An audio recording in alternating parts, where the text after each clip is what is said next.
और जिन बच्चों के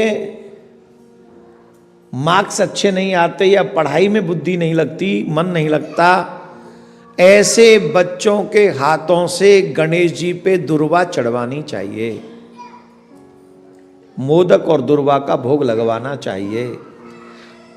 और सुन लीजिए, द्वार पर आए हुए अतिथियों का सत्कार ईमानदारी से, मन क्रम वचन से करना चाहिए। आपके घर में किसी भी चीज का अभाव नहीं रहेगा।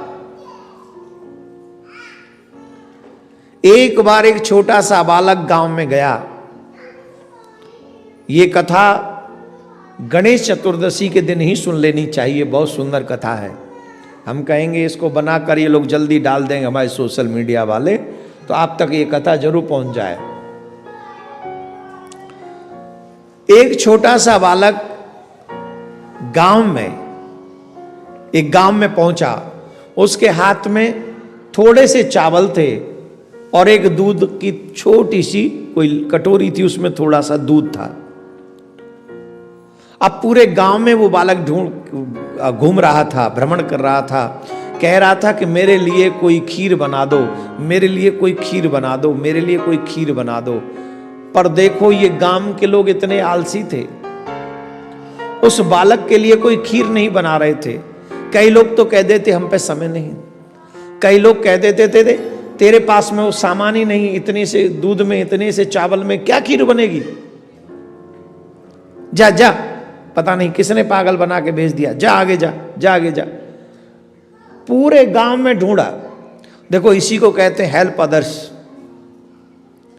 स्वार्थी आदमी अपने स्वार्थ के हित के आगे किसी को नहीं देखता, किसी की सहायता नहीं करता। वो सिर्फ एकदम एक ही बात कहेगा, what is the my profit, मेरा लाभ क्या है।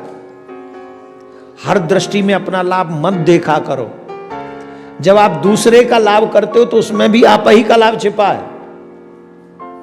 आप समझ नहीं रहे उसको, क्योंकि दिखाई नहीं पड़ रहा आपको। आप उसको ऐसे देखो कि आपको किसी चीज की जरूरत हो और सामने वाले के पास में हो, और फिर भी सामने वाला न दे, तो ईमानदारी से बताओ, आपको अच्छा लगेगा बुरा? जोर से बोलो, क्यों लगेगा? उसकी मर्जी, वो नहीं देता, उसकी चीज है भाई, उसकी चीज है, वो नहीं देता। यही तो आप और हम कब सोचते हैं? जब हमसे कोई मांगे तो हम यही सोचते हैं, मेरी मर्जी। लेकिन जब हमें जरूरत होती है तब कहते हैं, अरे बड़ा बुरा आदमी है। भगवान यही कहते हैं, अपना स्वभाव सेल्फिश मत बनाओ, अपना स्वभाव दयालु बनाओ। जब तुम दयालु स्वभाव बनाओगे तो तुम्हारा कल्याण हो जाएगा, इसमें कोई संशय नहीं है। बोलो राधे राधे। ऐसे नहीं, जोर से बोलना पड़ेगा, और जोर से बोलना पड़ेगा। Help others, then God will help you, God will take care of you, no doubt. जितना सामर्थ्य हो दूसरों की हेल्प करो। वो बालक ढूंढ रहा है, गांव में भटक रहा है, मेरे लिए खीर बना दो, खीर बना दो। उस बालक की किसी ने नहीं सुनी।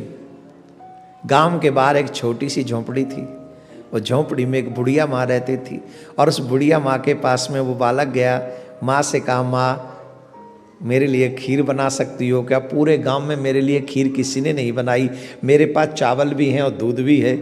माँ ने देखा, इतना सा तो दूध है और इतने सी छोटी सी तो मुट्ठी मुट्ठी में चावल बन रहे, क्या खीर बनेगी?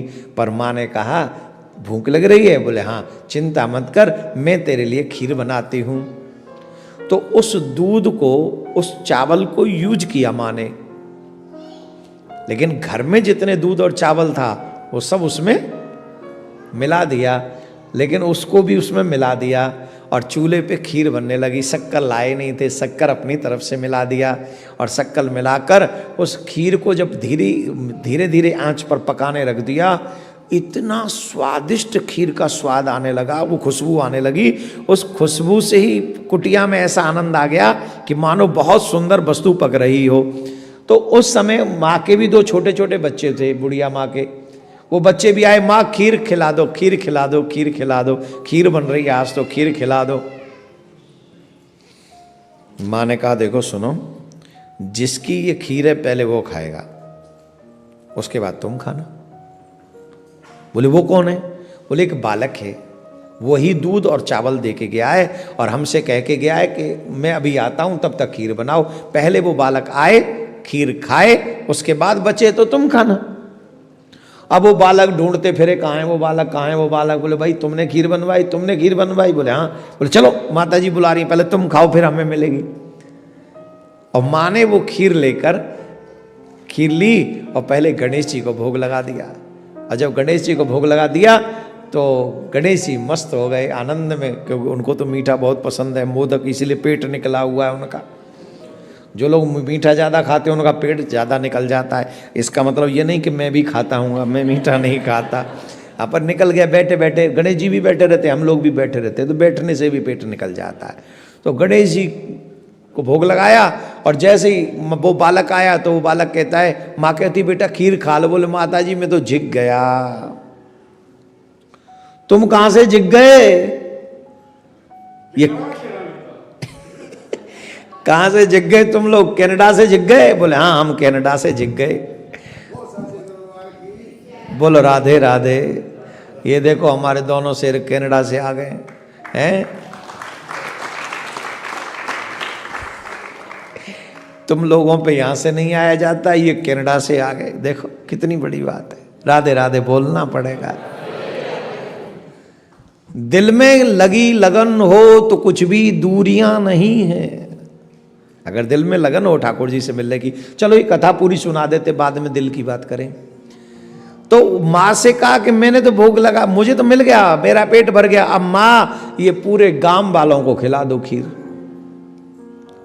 एक भगोना में खीर है, किस किस को खिलाऊंगी?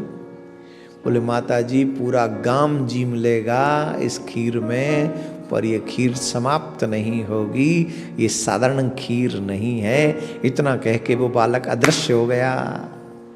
माँ को अब होश आया कि कोई और नहीं, साक्षात गणेश ही आए थे, क्योंकि गणेश को ही भोग लगाया था।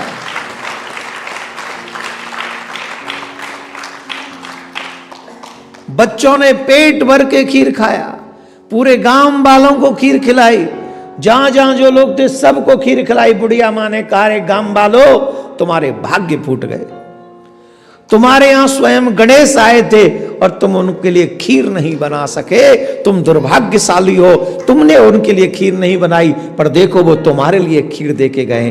खाओ जितना खाना है, पेट भर के खाओ जितना खाना है। ऐसे हैं रिद्धि सिद्धि बुद्धि की प्रदाता श्री गणेश जी महाराज हैं। जो भी व्यक्ति इस कथा को सुनता है, इसको श्रवण करता है, औरों को सुनाता है, गणेश जी की कृपा उन पे अवश्य होती है। तो आप लोग भी इस कथा को सुनो और आगे बढ़ाते रहो। बोलो राधे राधे।